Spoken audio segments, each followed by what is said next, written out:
In the world of WWE, it's not just the moves inside the ring that leave fans breathless. It's also the explosive backstage drama, where egos, power, and true personalities are laid bare. While many superstars shine under the spotlight, behind the scenes lie conflicts, clashes, and attitudes that drive their co-workers up the wall.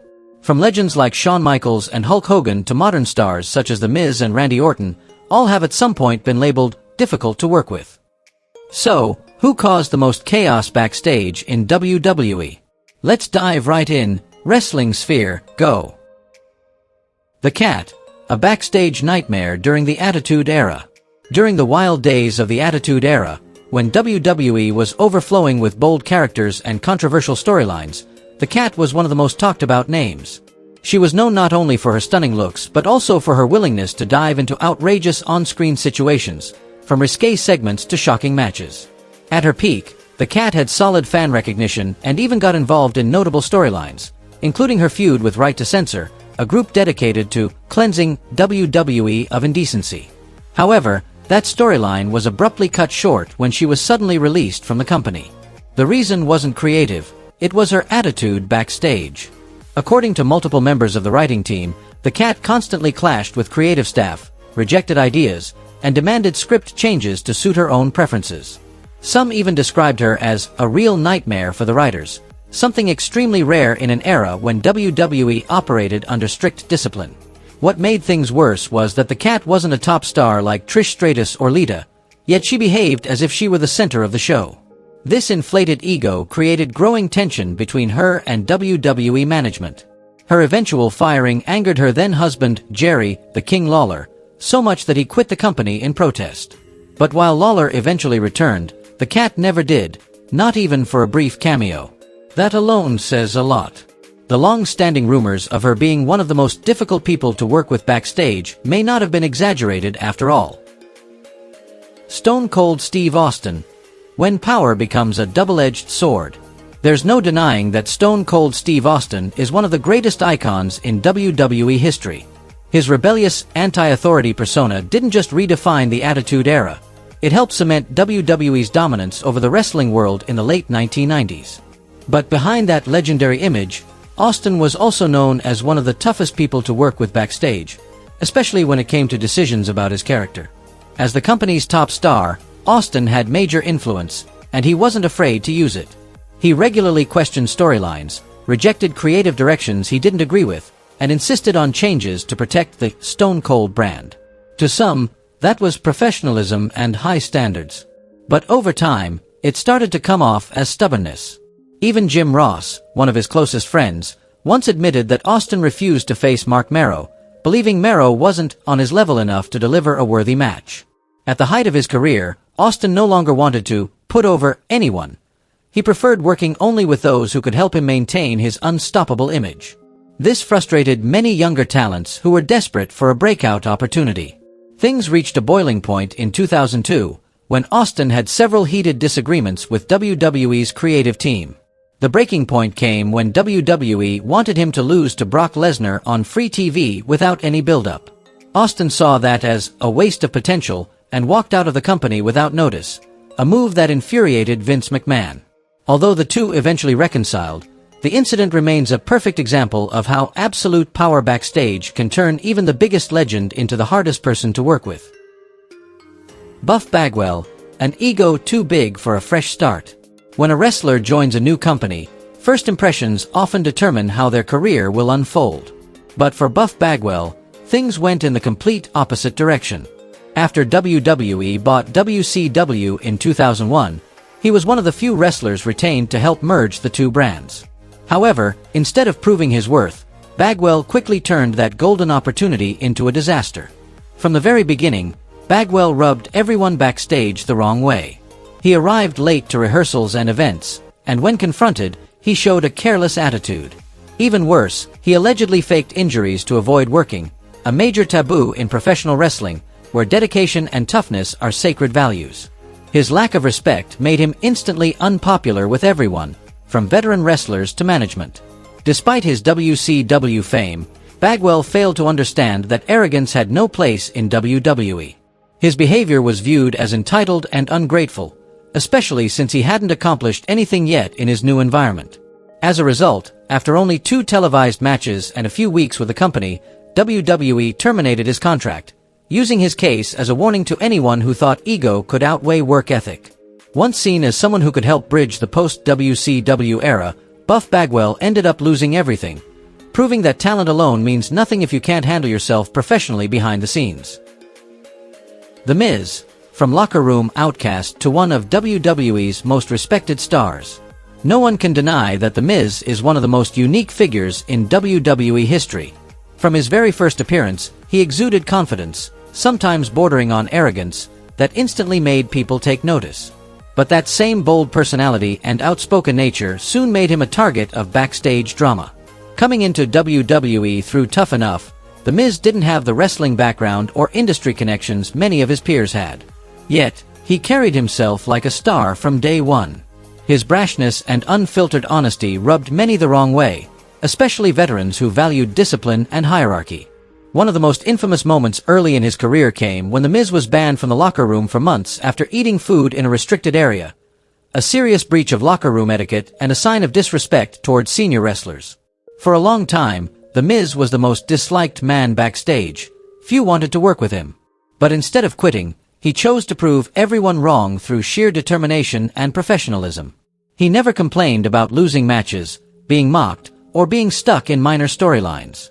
Every opportunity, no matter how small, was a chance for him to show he belonged in WWE. Over time, his hard work and unwavering attitude changed minds. The same people who once dismissed him began to respect him deeply. From being an outcast, The Miz transformed into a symbol of resilience and loyalty. Today, he's not only one of the most respected figures backstage but also living proof of one simple truth. You don't need to be loved from the start, you just need to earn their respect. Sable, when ego overshadows talent. In the late 1990s, during the fiery height of the Attitude Era, Sable became a symbol of boldness and allure in WWE. Her confident, seductive persona captured fans' attention, quickly turning her into one of the company's most popular figures. But behind the spotlight was a turbulent backstage reality, one where Sable gained a reputation as one of the most difficult people to work with in WWE history. The truth is, Sable was never a true wrestler. Her in-ring skills were limited, and she struggled to handle physical matches. Most of her bouts were criticized for being dull and unconvincing. The one person who genuinely tried to help her improve was Luna Vachon, a veteran who mentored, protected, and helped Sable stand out. Unfortunately, instead of showing gratitude, Sable let her ego take over. She frequently clashed with WWE's creative team, rejected storylines she didn't like, and refused to lose matches. The breaking point came in 1999, when she declined to let Luna Vachon win and reclaim the title, despite Luna being the one who helped her rise to fame in the first place. That decision shattered her relationship with the company, leading to a bitter and abrupt departure. Backstage insiders at the time widely agreed. Sable's arrogance far outweighed her actual ability. She acted like a top-tier superstar without having the talent to back it up. In a demanding environment like WWE, such an attitude was unforgivable. And that's why, despite once being one of the biggest names of her era, Sable is remembered more for her backstage conflicts and inflated ego than for anything she ever accomplished in the ring.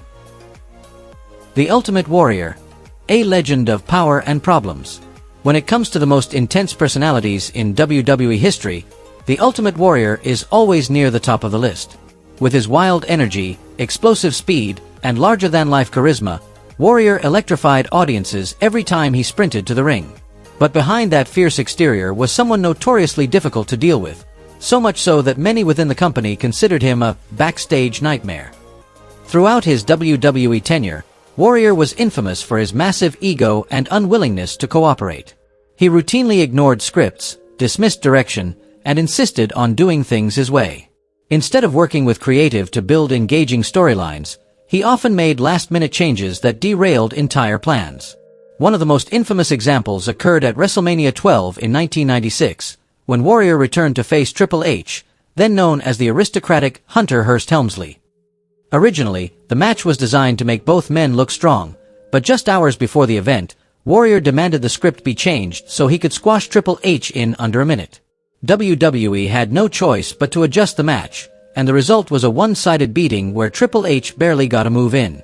That wasn't an isolated case.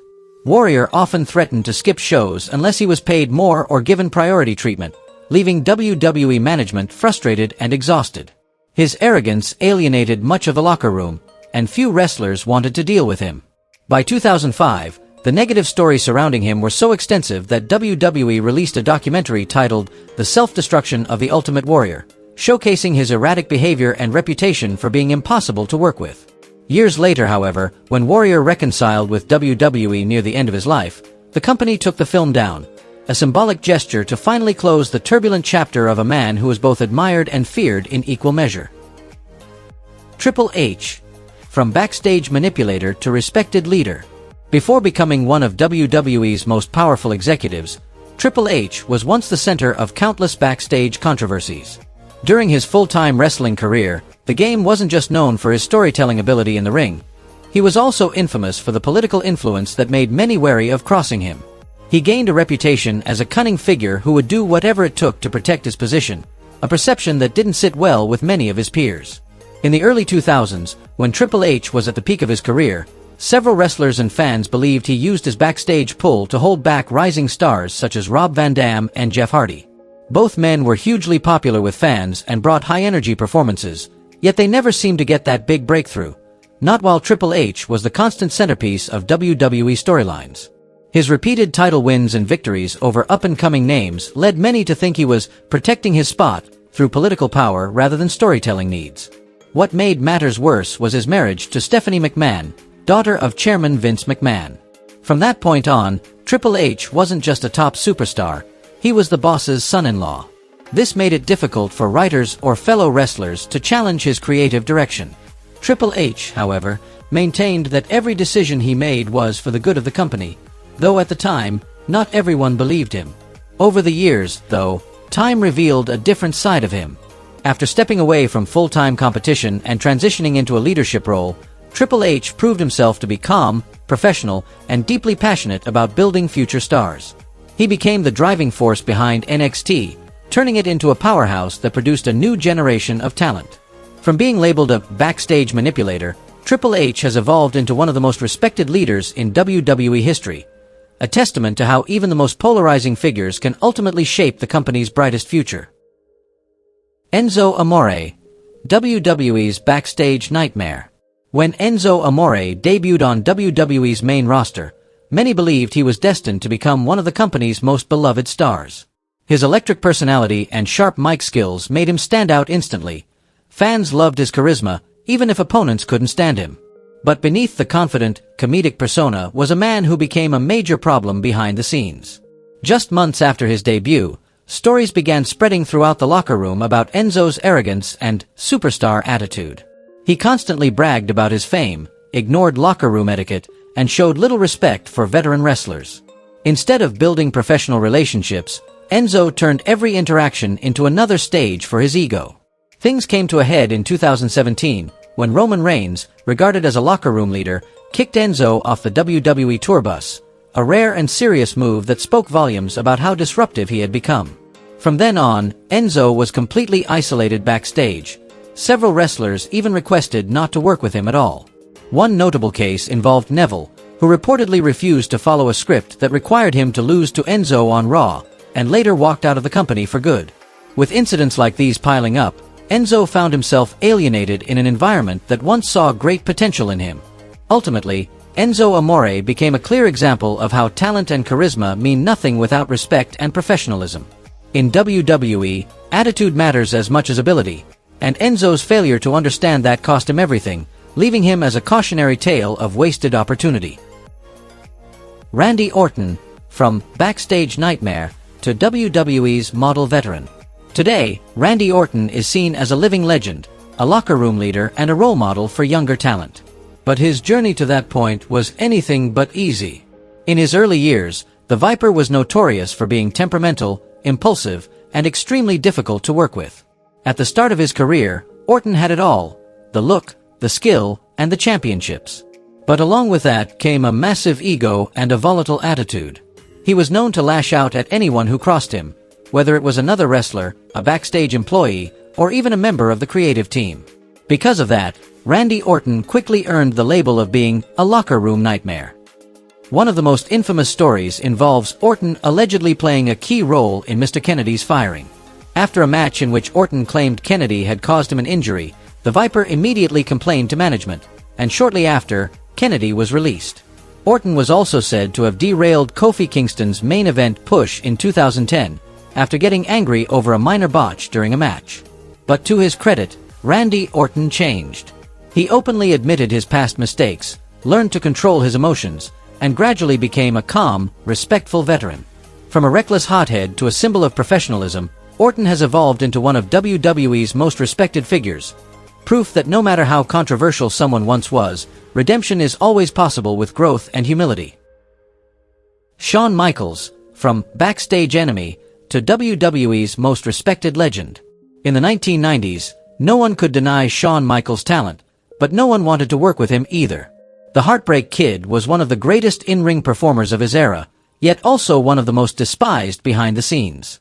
With an enormous ego and a self-centered attitude, Michaels was willing to step on anyone to stay at the top, no matter the consequences or whose feelings got hurt. One of the most infamous examples came at the one-night-only event in the UK. The original plan was for British Bulldog to win on home soil, a touching tribute to his sister, who was battling illness. But just days before the show, Michaels used his backstage influence to convince Vince McMahon to change the outcome. HBK walked away with the victory, leaving the locker room furious at his selfishness. He also had a highly publicized relationship with Sonny, one of WWE's biggest names at the time. Interviews from that era painted a clear picture. If Shawn wanted something, he usually got it. For him, winning wasn't about pride or storytelling. It was simply about never wanting to lose. By WrestleMania 14, WWE had decided it was time for him to pass the torch to Stone Cold Steve Austin. But due to Shawn's reputation, many backstage feared he would refuse to do business. Thankfully, he went through with the match, though it was obvious he wasn't happy about it. When Michaels returned in 2002 after years away from wrestling, fans witnessed a completely transformed man. He was humble, respectful, and more dedicated than ever. From WWE's most hated backstage figure, Shawn Michaels redeemed himself to become one of the most beloved and respected legends in wrestling history, even by those who once despised him. JBL, the infamous WWE locker room bully. John Bradshaw Layfield, better known as JBL, is one of the most controversial figures in WWE history. His hard-hitting in-ring style earned him respect from some, but his behavior backstage painted a far less flattering picture. While his on-screen persona was that of a smug, arrogant millionaire, behind the curtain JBL was known for being controlling, intimidating, and notoriously difficult to work with. Many former colleagues have claimed that JBL regularly mocked, humiliated, or tested newcomers through open bullying. To him, it was simply part of locker room tradition, but to others, it was blatant harassment. One of the most talked-about incidents involved announcer Justin Roberts, who accused JBL of relentless bullying that left him mentally exhausted. The story spread quickly, severely damaging JBL's reputation among fans. He also clashed with several wrestlers, most notably the Blue Meanie, who accused JBL of legitimately attacking him during their match at ECW One Night Stand 2005. That moment was seen by many as proof that JBL's aggression wasn't just an act for television. Although Vince McMahon held him in high regard and considered him a representative of WWE's old-school mentality, JBL's legacy remains stained by his reputation as a real-life bully. Even though he has reportedly mellowed over the years and tried to act more professionally, his negative image still lingers, a reminder that backstage behavior can overshadow even the most accomplished in-ring career. Hulk Hogan, a legendary icon, but a backstage nightmare. Hulk Hogan is undeniably one of the greatest icons in WWE history, a man who turned professional wrestling into a global phenomenon. But behind the bright lights and the roar of Hulkamania was someone infamously difficult to work with, especially during his peak years. Hogan was known for his massive ego and his constant interference in creative decisions. He often insisted on being the winner or the focal point of every storyline. Many wrestlers have recalled that if Hogan ever felt someone else was gaining more fan attention than him, he would find a way to bring that person down. As a result, several rising stars saw their momentum cut short before they could reach their full potential. A prime example came during his time in WCW. When the company tried to build new stars, Hogan repeatedly maneuvered to keep himself in the spotlight, even going as far as changing match outcomes at the last minute to avoid losing. This attitude eventually made him one of the most disliked figures among his peers. Hogan also gained a reputation for being two-faced, friendly and supportive when it benefited him, but quick to turn his back when someone no longer served his interests. Though he has since attempted to mend relationships and repair his public image, the stigma of being one of wrestling's most self-serving backstage figures continues to follow him. Hulk Hogan remains a true legend, but his story is also a cautionary tale about how power and ego can tarnish even the brightest legacy in WWE history. Behind the bright lights, not everyone is the perfect teammate. The names we just mentioned are clear examples of the darker side of WWE's spotlight. If you enjoyed this video, don't forget to hit like, subscribe, and turn on the notification bell so you won't miss any other fascinating stories from wrestling sphere.